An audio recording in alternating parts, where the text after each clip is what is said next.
Bom, a gente vai falar de números no R, principalmente do modo chamado numérico, tá? De forma geral, no R nativo, quer dizer, sem nenhum pacote adicional, existem três tipos de números, tá? Existem os números em ponto flutuante, a gente hoje vai tentar entender o que significa isso, ponto flutuante. Existem os números inteiros e os números complexos. Os números complexos a gente vai ver mais adiante quando eu estiver falando deles especificamente. Eles não são tão usados assim.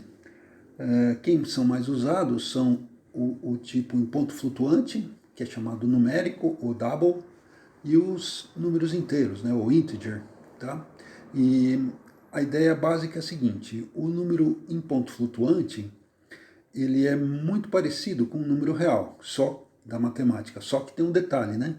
Que o número real pode ter um número de casas infinito, por exemplo, 1/3, um terço, sei lá quantas casas decimais tem, infinitas. E no computador isso nunca é possível. No maior computador do mundo vai ter um limite finito de memória, um limite finito de HD ou de armazenamento. E então não dá para ter um número real lá, mas a gente tem uma aproximação bem razoável.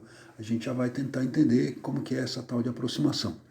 E tem os números inteiros, que são bem parecidos com os inteiros da matemática, mas sofrem desse problema, que não dá para ter um número inteiro de qualquer tamanho. Necessariamente vai ter que parar em algum lugar. E na matemática não existe um limite para os números inteiros, né? De repente eu acho um número inteiro enorme, aí eu somo mais um, pronto, já tem um número maior, tá? Então, o computador é necessariamente limitado, a gente tem que ter isso claro, tá? Bom, hoje a gente vai falar então sobre esses números em ponto flutuante e vamos aproveitar para ver algumas coisinhas que já caminhando na direção de programas mais avançados, tá? A gente está indo devagarinho nessa linha do mingau quente se come pela borda, estamos vendo de um jeito muito simples tudo, mas, claro, não vão ficar parados no mesmo lugar. Então hoje a gente já vai dar um ganho na parte de impressão, não é ainda coisa específica de impressão, mas já vamos começar a conversar. Bom, então vamos ver esse primeiro programinha aqui. Tem uma variável chamada numeric e tem uma outra variável chamada afterdecimal. Isso aqui já é um truquezinho de programador, tá? A gente já vai ver, isso vai ser útil mais para frente. Daria para ser feito de um jeito muito mais simples, mas presta atenção nesse afterdecimal. Bom, então tem um número grandão, que tem esses dígitos todos, 9 dígitos, né? E quantas casas decimais tem nele? Nenhuma. Então tem esse numerinho, essa variávelzinha aqui, afterdecimal igual a 0. E aqui tem uma função que a gente está usando para formatar esse número. Em computação, isso significa que a gente quer ter mais controle sobre como esse número vai ser apresentado. O R lá, quando mostra um número, ele toma as decisões dele, que normalmente são boas, mas nem sempre é o que a gente quer. Então, quando a gente quer um negócio com mais controle, para ficar com uma carinha mais do jeito necessário, a gente usa uma coisa chamada formatação. Então, o que está escrito aqui? Essa função vai formatar, ou seja, vai colocar o número na forma que eu quero, né? E agora tem um outro parâmetro que é n-small, tá? A gente podia olhar o help, etc., mas já vou contar para vocês. N-small é o número de casas depois do ponto decimal. Por isso que eu estou jogando dentro dele essa variável afterdecimal.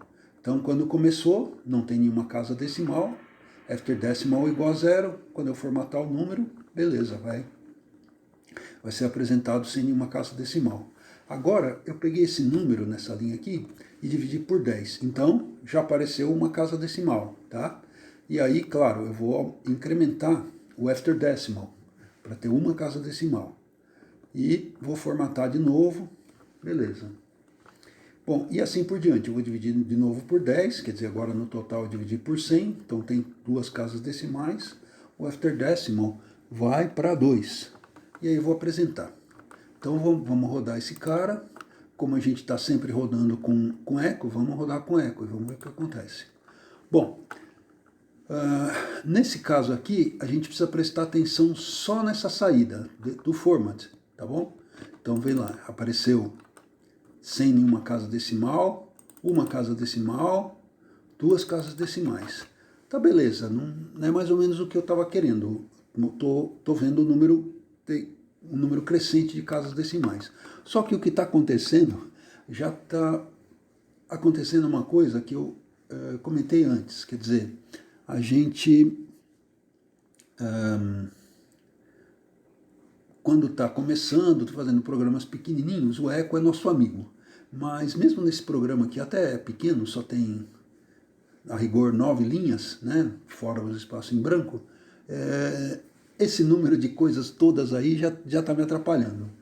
Então eu vou querer rodar sem eco, tá? Então vamos vir aqui, vamos rodar o programa sem eco. Não quero mais ver isso. Eu já entendi que numeric divide por 10, já entendi que isso aqui incrementa o valor da variável, ó, tá vendo? Tá aqui 2. Então incrementou 2 vezes, foi para 2. Tá bom, eu já estou dominando isso.